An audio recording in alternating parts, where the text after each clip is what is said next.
Civil supply అక్రమాలకు check పెట్టేందుకు ready అయింది సర్కార్. జీపీఎస్ సిస్టంతో పాటు బయోమెట్రిక్ విధానం అమలుకు కసరత్తు చేస్తోంది.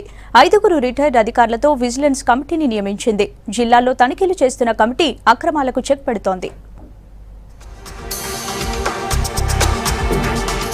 పేద ప్రజలకు అందాల్సిన రేషన్ సరుకులు అడ్డదారి పట్టకుండా అధికారులు పక్కా చర్యలు తీసుకుంటున్నారు. గోదాముల నుంచి సరుకులు రవాణా చేసే వాహనాలకు జీపీఎస్ అనుసంధానం చేశారు అధికారులు. దీంతో గోదాముల నుంచి వెళ్లే వాహనం ఏ రూట్లో వెళ్లింది, ఎక్కడ ఆగింది అనే వివరాలు జీపీఎస్ తో తెలుసుకోవచ్చు. జిల్లా కేంద్రంతో పాటు హైదరాబాద్ కమిషనర్ కార్యాలయం నుంచి కూడా వీటిని పరిశీలించొచ్చు.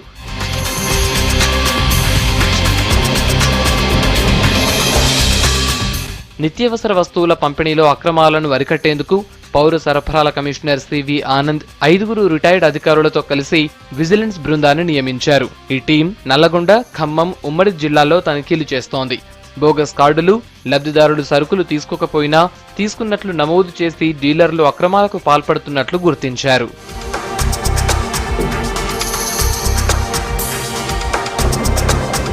రేషన్ షాపుల్లో జరుగుతున్న అక్రమాలకు చెక్ పెట్టేందుకు బయోమెట్రిక్ ఏర్పాటు చేయాలని నిర్ణయించింది సర్కార్.